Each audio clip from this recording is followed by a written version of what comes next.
Mga kananay, ulam namin ngayon kaninang tanghali ay langka. Ano, traffic, di ba? Kung ano-ano nasasabi ng kananay nyo, puyat yarn. Ayan, nagkatay kami ng baboy na puti ang dugo. Ayan, maglalangka tayo, paminsan-minsan lang to sa buhay namin, kay masarap yan. Ayan mga kananay, langka rin pag may time. Masarap pag paminsan-minsan, wag lang araw-araw, kakaumay naman. Ayan, ang galing ng pamangking ko maggalbalat. O, ayan. Ayoko yung nabibili, yung sinasawsaw sa kung saan. Yung maputi, hindi nangingitim. Ayan, maya-maya itim na yan. Pero maganda, mabilisan lang naman to, lulutuin agad. Kaya hindi yan mangingitim ng literal na itim. Ayan, medyo may pagkatanda na ang langka. Mabang-bango na siya konti. Bukas makalawa, hinog na siya. Pero sorry siya at gagataan ko siya. Uulamin namin siya, kaya hindi na kami makakapagbilo-bilo. Ayan, ginataan langka.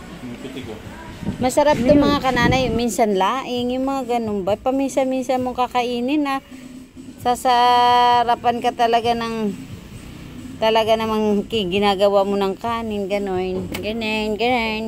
Wala ka sa maisip ipaulam. Gusto ko sana magsapsoy, ang kaso yung isa namin hindi naman nakain ng hipon. Kaya sabi ko maglangka na lang. Ayan. Langka pa more. Ayan oh.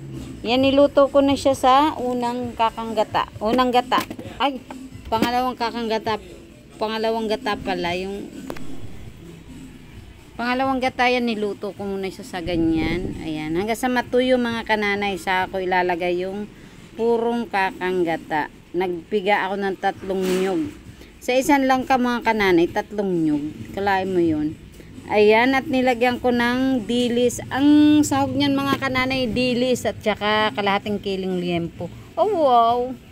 Liempo palang ulam na ano biyen.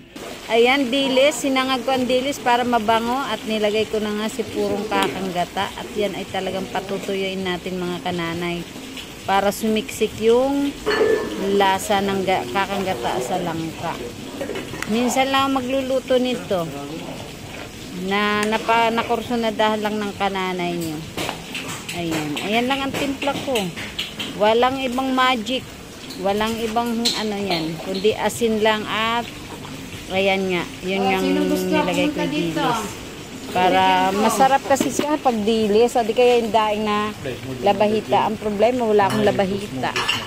Late na dumating yung labahita kong order. Pauwi na kami nang dumating siya. Ay siya mga kananay, hanggang dyan na lang. Natakam ko kayo, sigurado yan. Salamat sa inyong panonood. Ayan. Ganyan, simpleng buhay. At may partner pala yan na piniritong glonggong. Galonggong. Ayan, gonggong daw. Bahala kayo dyan. Siya mga kananay, bye-bye. Salamat. Ulam na masarap. Langka, ginataang langka. O, diba? Masarap-sarap yan. Tingnan nyo ang kakanggata niyan. O, talagang gatang-gata siya. Kasi, 3 yan nyug na yan. 3 yan, siga. Tingnan nyo naman mga kananay. Tsak yan. Ubos. Hindi namin maubos yan. Nagtabi ako kasi hindi pa ako pwede kumain yan. Sila lang. Hindi ako pwede kumain. May ginagawa ako sa katawan ko. Merkulis pa ako magbabalik normal sa kain. Di ba, pananay nyo? Ang init, no? Ang init ng panahon. Salamat!